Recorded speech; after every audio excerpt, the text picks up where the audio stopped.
Alright everybody, Terrence Popp here with another episode of Live from the Lair. We had the live stream on Tuesday and I started off, it was Nightmare Fuel, with a jump injury and basically I got probably half a dozen requests for me to do some more jump stories.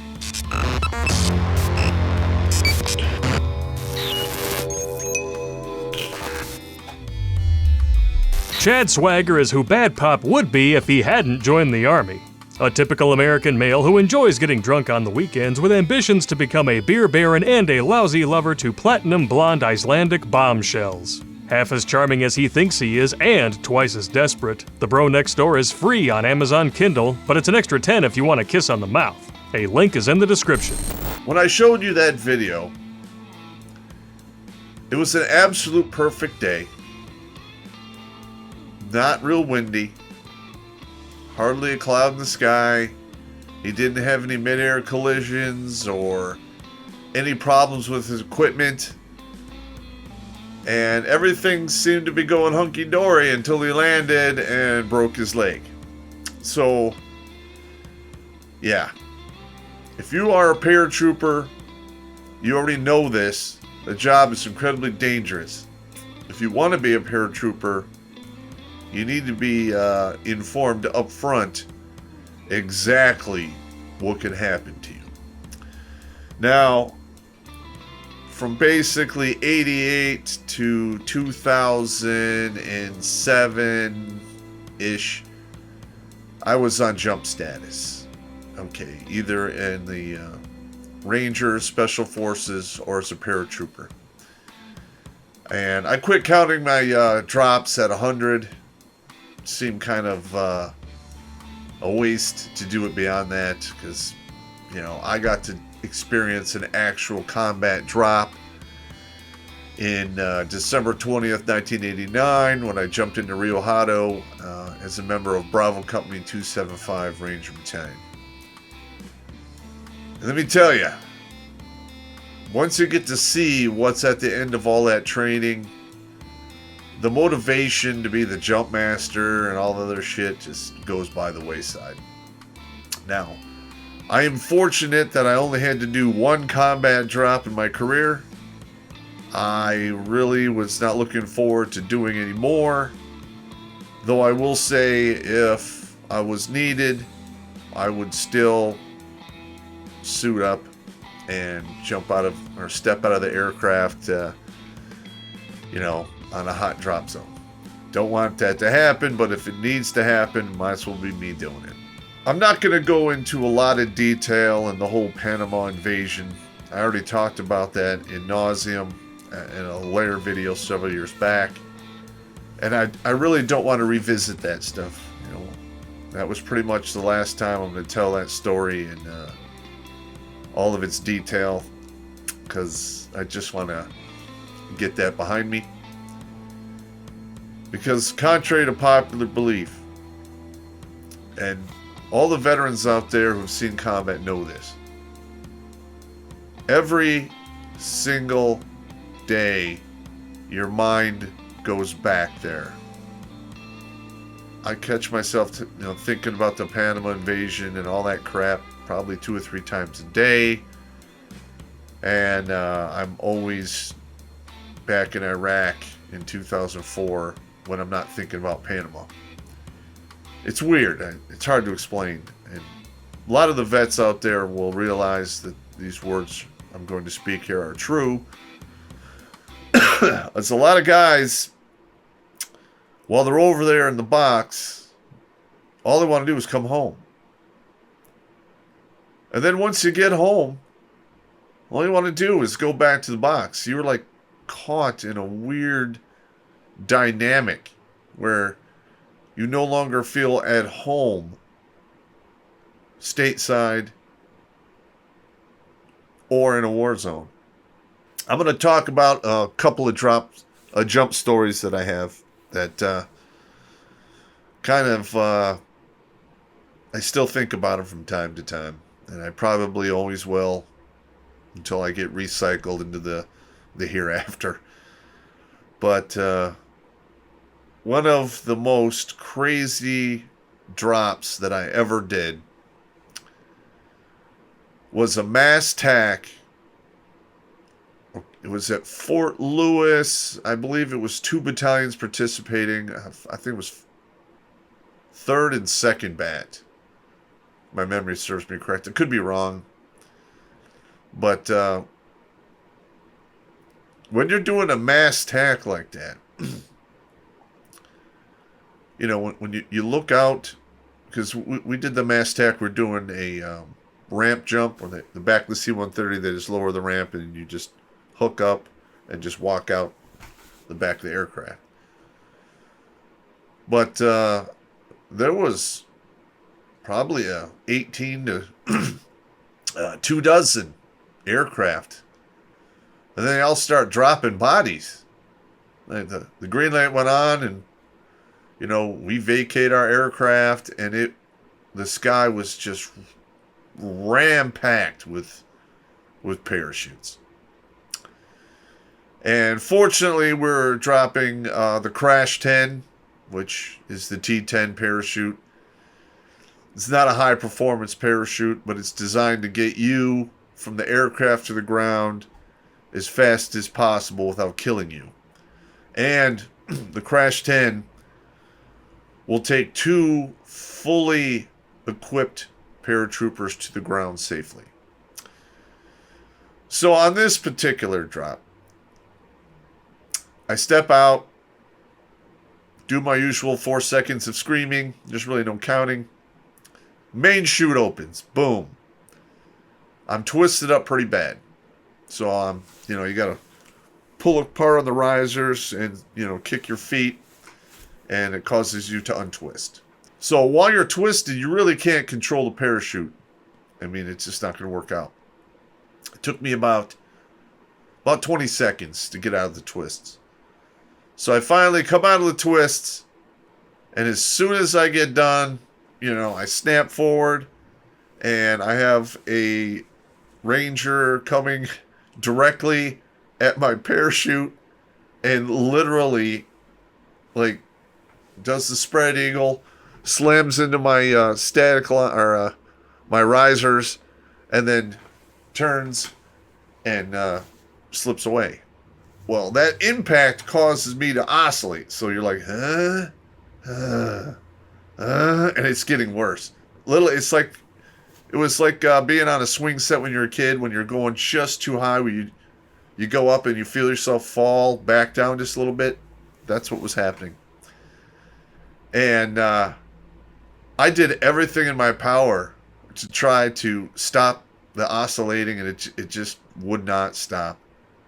And I was in fear for my life that I was going to come down and land sideways on the ground and royally fuck myself up.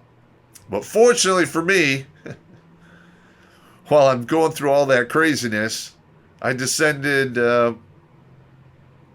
another 600 to 800 feet. I was maybe 300 or 400 feet off the ground, oscillating terribly. And I don't know who this guy was, but he literally, I don't know if he did it on purpose or mistake, but he I didn't see him coming. All I know is I look over to my left and there's a chute there, and I slam right into the side of the chute, and it stops the oscillating. And I slip away and did a stunning and dynamic parachute landing fall, which is normally like a sack of bricks. Took a little bit of scuffing up, got up, went to my chute shakeout point and collection point. But oh my God. A couple of my buddies who watched my descent came, after it was all over and I was back turning in my parachute. They're like, "Are you okay? I lost sight of you, bro, but you're oscillating so bad, I thought you were going to break your neck." That was pretty crazy. I got over on that one because the second Ranger basically kept me from fucking myself up. Another one, I was towards the end of my active duty time. I was in the 2nd Ranger Battalion. And the last pretty much 45 days, all you do is you get put on the short list to clear, and you go through all the steps to ETS out of the military. So you don't really do a lot of training anymore. But I got snapped up on a voluntold detail to go work a DZ for, I believe it was Alpha Company that was coming back from deployment, and they were jumping in. So I'm towards the end of the drop zone.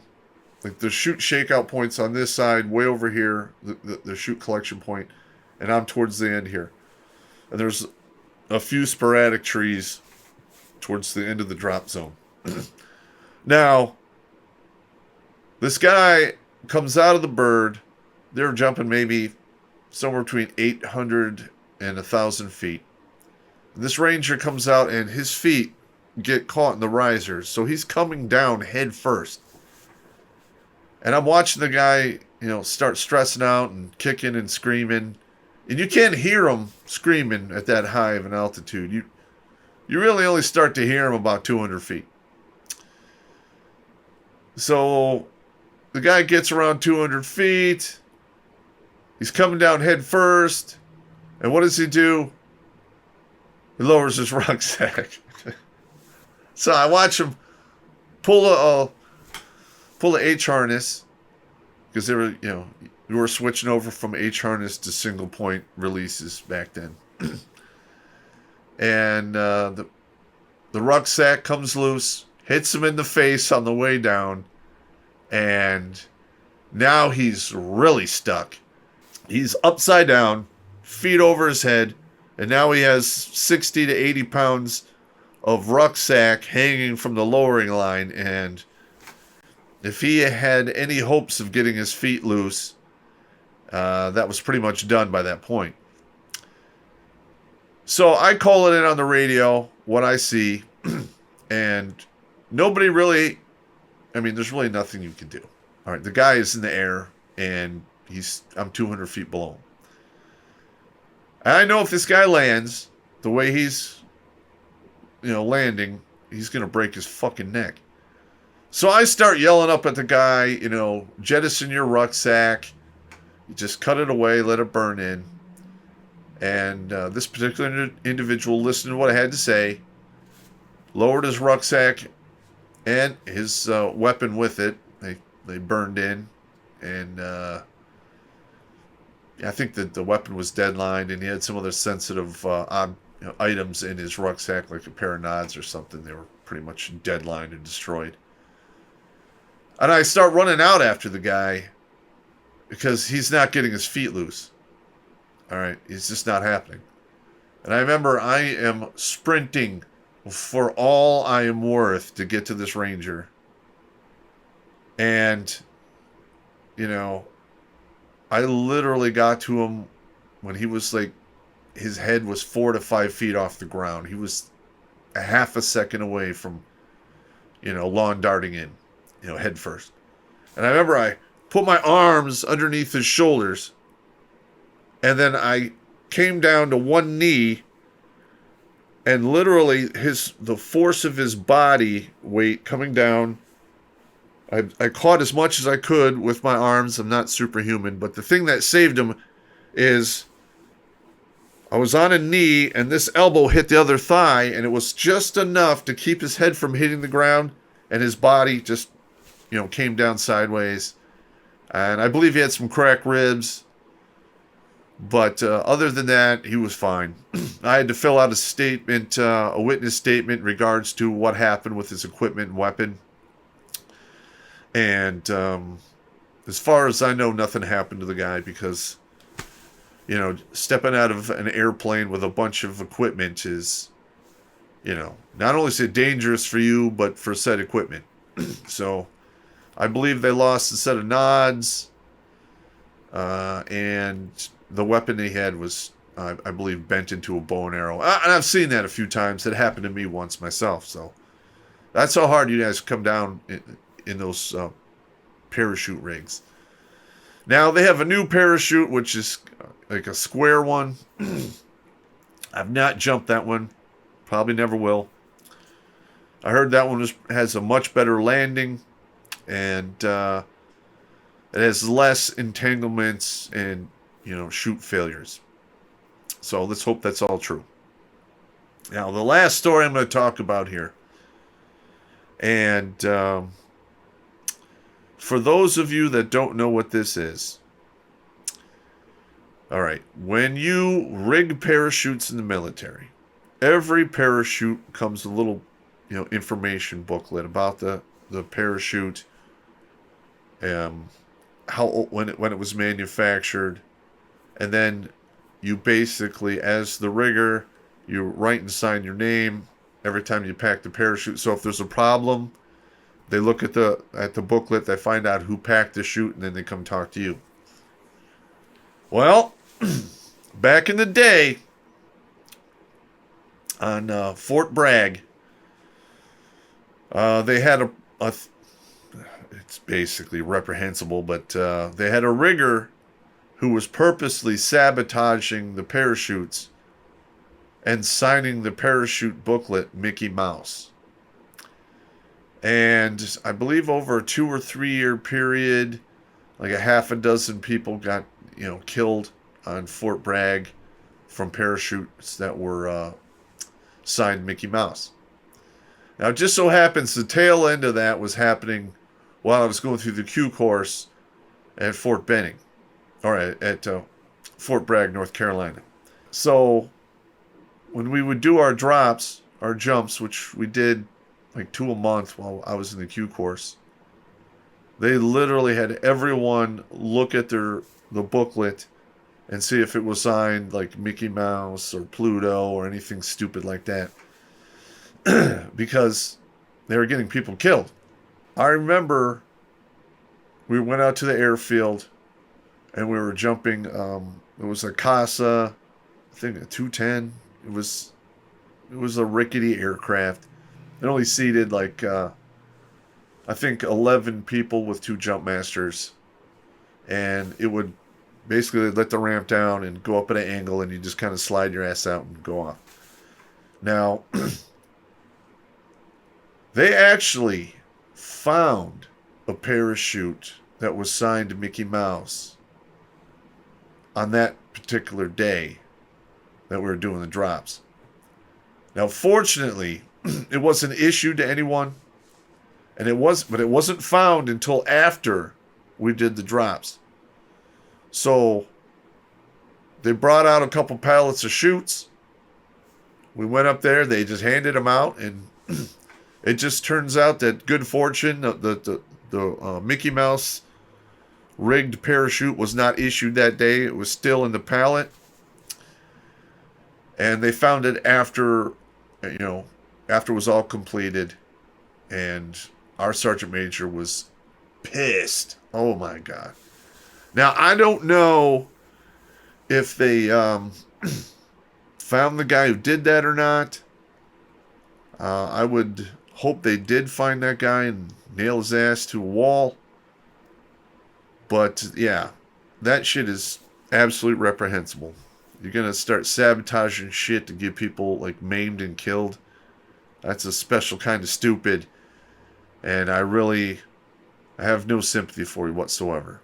So, I think about that all the time, that it just could have been just the guy issuing the parachutes if he would have went to the other side of the pallet first and then worked his way down handing out the parachutes, he might have actually issued that one. And it was put out later on, like a week after the investigation was conducted, that parachute would have failed. It was basically tied shut with 550 cord.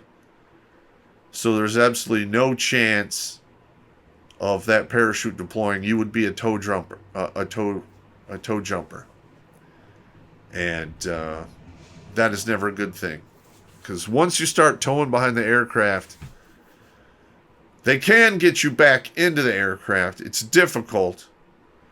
But if they don't catch it right away, chances are you're going to tow, and they won't detect it for a few paratroopers after you, and you stand a good chance of having your neck broken from a guy behind you hitting you while you're being towed. Not pleasant. So, we joked about it, but, that shit was fucked up. That just absolutely fucked up. On top of that, I hated jumping anyway. So, on top of hating jumping and then the terror of some shitbag coward in the rigger shed,